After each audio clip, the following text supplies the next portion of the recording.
who is running the United States, who's really in charge. So you can go over to his YouTube channel called Best Evidence, and you can listen to his documentary. Then you can come back and listen to the interview with John Titus on the X22 Report Spotlight YouTube channel. All you need to do is go over to YouTube, type in X22 Report Spotlight, go to that channel, you'll see the interview there, or you can come over to the x22report.com site, scroll down a little bit, you'll see the interview on the right hand side. Same thing with News Sentinel, scroll down a little bit, look over to your right hand side, you'll see the interview, and you can play it right on the site. Let's get into the economic collapse, political and geopolitical news. Now on Friday, it looks like North Korea decided to test another missile, and the missile test didn't go that well.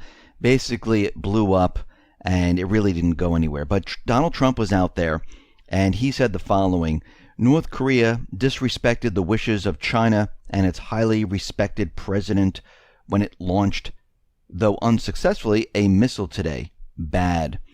And we can see this is coming from South Korea's Yonhap News, and they reported that North Korea provoked Trump with yet another ballistic missile test launch.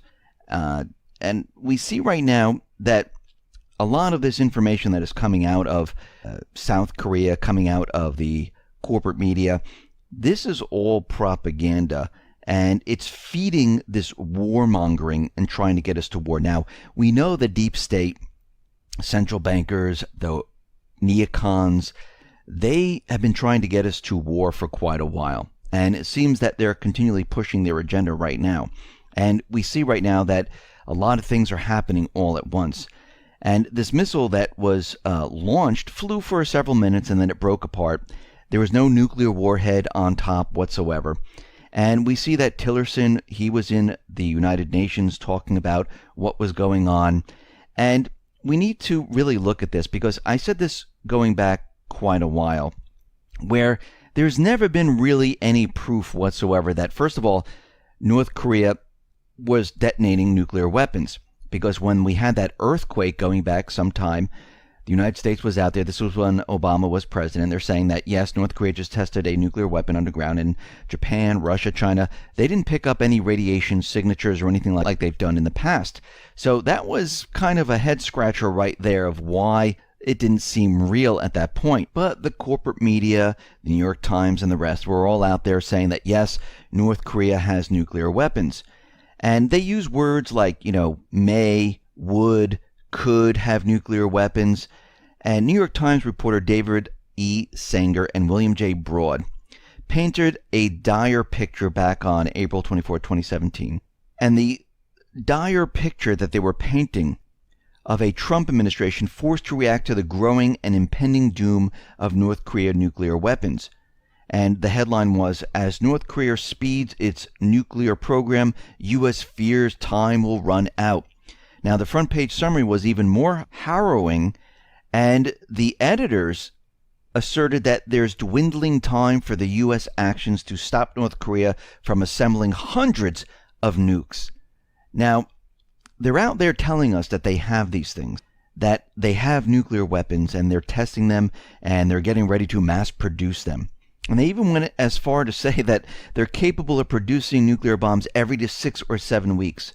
And all of this is being backed up by an anonymous blob of expert studies and classified intelligence reports. Now, to add another red flag, Sanger and Broad qualify it in the very next sentence of their article that everything is impossible to verify, which is another way of saying it's unverified claim.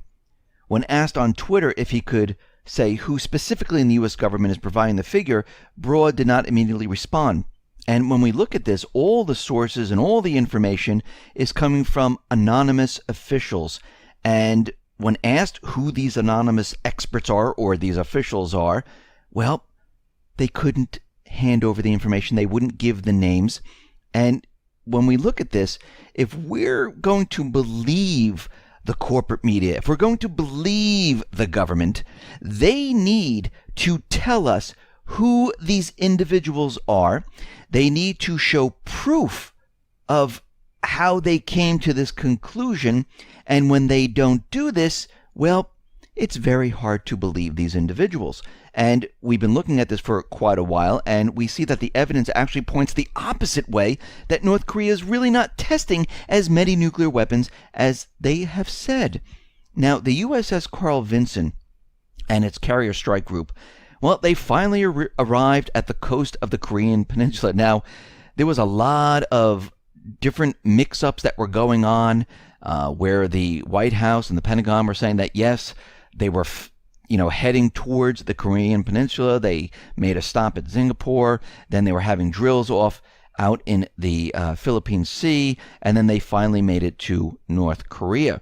And I think this was all done on purpose to lead the corporate media away. And everything that Trump is doing right now is really starting to make me believe that he is planning something that is completely different than what everybody thinks right now. Now, what's very interesting, where we can see that the deep state is really trying to push this very, very hard, trying to get us into war, because there is a database, which is called the James Martin Center for Non-Proliferation Studies North Korean Missile Test database, which is the first database to record flight tests of all missiles launched by North Korea.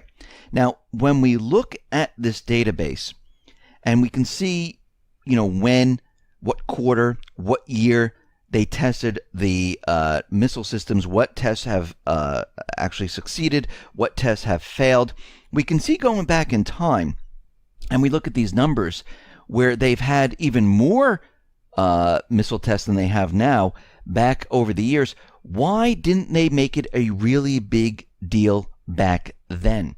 Why only now is it a big deal? It's not like, oh wait, from 2008 going forward, they've tested maybe one missile, and now all of a sudden they tested like 5 with a couple, maybe 2 or 3 that have failed. No, during the past, they've tested in 1 year, 20, 25, 28 missile tests. And we didn't hear that, oh my God, North Korea is coming to get us. So this right there shows us that the deep state, they're pushing an agenda right now to get us into war. Now, what's very interesting about all of this is that we know that Trump had 100 senators come to the White House. He stayed there for about 14 minutes, but the meeting did last a little bit longer than that, about an hour or so. And they talked about certain things in the meeting. Jim Mattis was there. He's the defense secretary. Secretary of State Rex Tillerson was there. Director of National Intelligence Dan Coats was there. General Joseph Dunford was there. And they were all talking and briefing the senators. The details of that meeting, well, they've not really been made public because there's classification and sensitivity in that meeting, which is understandable. Now, here is where it gets really interesting. For months, the media have at random ridiculed Trump for not distancing himself from President Duterte. Now, President Duterte, he's been cracking down on the Filipino drug gangs in his country, and his approach has been severe and extremely tough. And we know that this is the CIA drug running, and this is what Duterte is doing in his country. He's cracking down on them.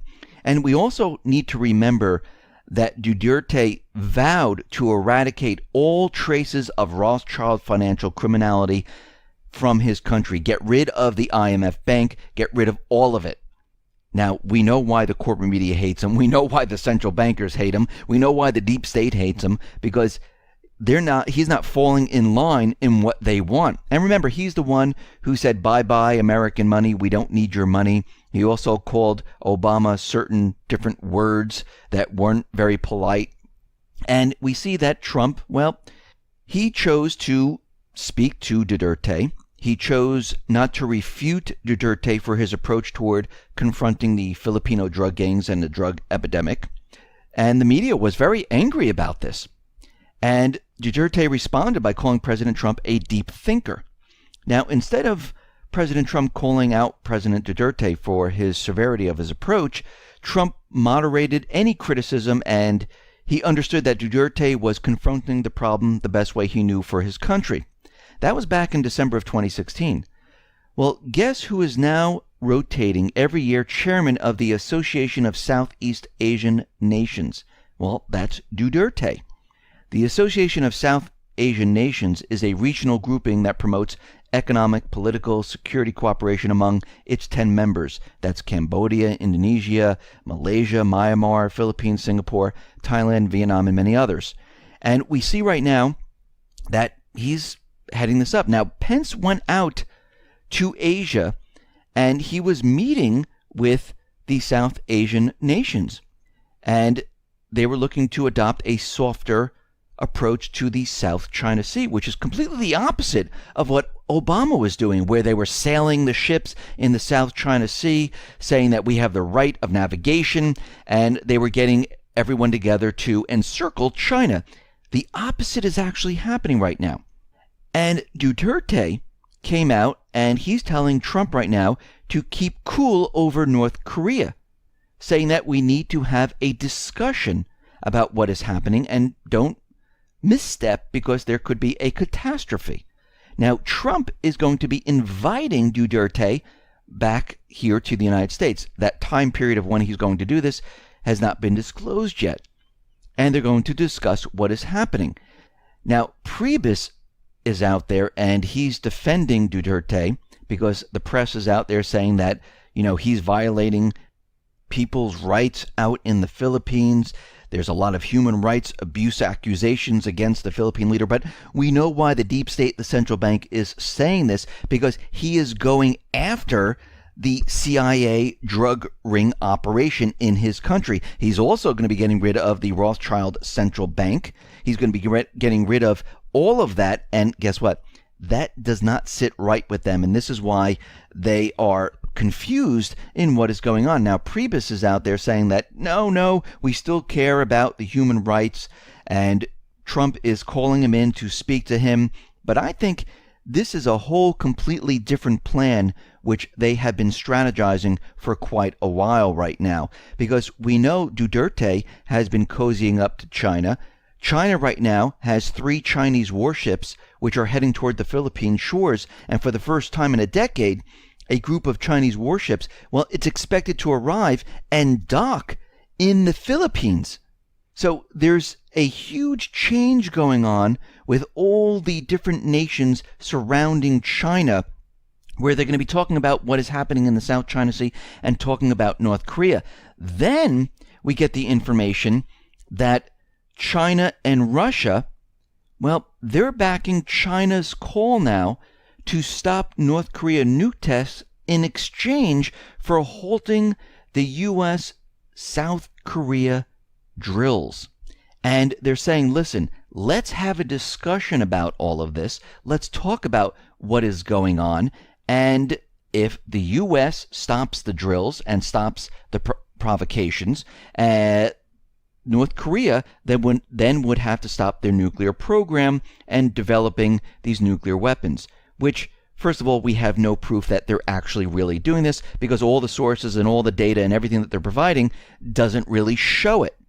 And it looks like something is happening right now. Now, the deep state, what are they going to do and what move are they going to make? Well, that's a whole different story, because we know they don't want this to happen. Now, what's very surprising about this, Kim Jong-un last year and this year have been reaching out saying we would like to talk about this. Actually, North Korea came up with this idea that, listen, we will stop our nuclear testing if you stop these provocations, these drills. And the United States government, the central bankers, the deep state, didn't want to have anything to do with this. And now we see that Russia and China, they're taking this approach, which is very interesting. So we can see the strategy is completely changing, and we can see that Trump is now speaking to Duterte, who is basically going after the CIA drug running in his country, getting rid of the central banking system. And we know in North Korea that is competition for the drug running that they have going on in Afghanistan. I'm talking about the CIA. So we can see that things are changing a little bit here, and the strategy is completely different than what everyone really thinks it is. Now, something else very interesting that occurred here. North Korea has accused Israel of being the only illegal possessor of nukes and threats to peace in the Middle East. Now, the reason North Korea came out with this statement is because the Israeli defense minister says North Korea seems to have crossed a red line with its recent nuclear tests. Now, North Korea decided to fire back, saying that Israel is really the disturber of peace in its neighborhood, and it's one of the only countries that has nuclear weapons, and they're keeping it a secret. But is it really a secret? Because back in March of 2015, this is coming from the Department of Defense, which released a secret report done in 1987 by the Pentagon-funded Institute for Defense Analysis that essentially confirms the existence of Israeli nukes. Now, the Department of Defense was responding to a Freedom of Information lawsuit filed by Grant Smith, an investigative reporter and author who heads the Institute for Research Middle East Policy. Smith said he thinks this is the first time the U.S. government has ever provided official recognition of the long-standing reality that Israel does have nuclear weapons. So we can see that things are actually changing in this arena. The strategy is changing, because if North Korea is testing nuclear weapons illegally, and the Pentagon report that came out says that Israel has nuclear weapons, basically they're saying, well, maybe we should check into Israel to see what they actually do have, because the Pentagon did admit to it. So we can see right now that Israel's pointing the finger at North Korea, saying that they have nuclear weapons and they're developing them. North Korea is pointing the finger at Israel, saying that they have illegal nukes, which is backed up by the Pentagon Papers. So we can see that things are rapidly changing in this entire area. Now, the U.S., they have deployed troops in northeastern Syria as a buffer between the Kurds and Turkey. And we see right now that the U.S. has been using the Kurds all along to carve out certain portions of Syria. Turkey does not want the Kurds to have this area. They want Assad gone. And a lot of these things have been in flux right now, and things are starting to rapidly deteriorate in this area. Now, Lavrov came out and said, listen, and he came up with this very simple, beautiful idea. Let's not allow the insane war hawks to drag the world into open conflict. Wars are not unleashed by generals, but by politicians. I would add onto that, central banks. He also warned that war hawks are attempting to provoke escalation in Ukraine. We are ready to work together, jointly search for various options to overcome our challenges on the basis of equality, mutual respect, and consideration for each other's interests. We urge all our partners to do this, and we are urging other countries to work with us to go after terrorism, to go after the terrorists in Syria. Now, is the West listening? Will they respond to this? They haven't in the past. And if the deep state keeps control, they're going to continually push their goal to separate Syria, get us into war, and we're going to have to watch this situation to see how this plays out. Now, something very interesting, which we kind of knew all along, where the United States, the coalition forces, Israel, they were all part of the Islamic State, because something very interesting did happen. This came out of the Times of Israel, where the Islamic State terrorist group have apologized to Israel for mistakenly attacking IDF soldiers in the occupied Golan Heights. Why would the terrorist group apologize to Israel? This makes no sense whatsoever, unless Israel supports the Islamic State, unless the United States supports the Islamic State and the coalition forces support the Islamic State. This is exactly what has been happening. They created them, they support them, they fund them, and we can see these are the terrorist groups that they use to push their agenda throughout the world. Now, where did this apology come from? How do we know about it?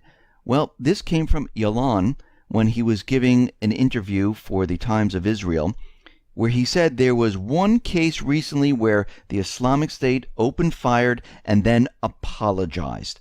So we see right now that everything that we've been talking about, everything that we've been saying is all coming true. This is like one gigantic truth bomb that has been put out there. And we see that the strategy with North Korea, the strategy with Syria, well, this could be changing in the near future, because we need to watch the situation with Duterte, what's going on with North Korea, because I do believe there are the factions of the deep state, the central bank, the neocons, and those other individuals in government who are fighting against these, I guess, bad guys, where they're trying to maneuver a way to avert a war, where the deep state wants us to get into a war, and there's this battle going on. And we can see with Duterte, well, he is going after the central bank, he is going after the drug running, and we're going to have to see how this all plays out. Listen, everyone, thanks a lot for listening. Be well, be safe, and especially be prepared. Thanks a lot.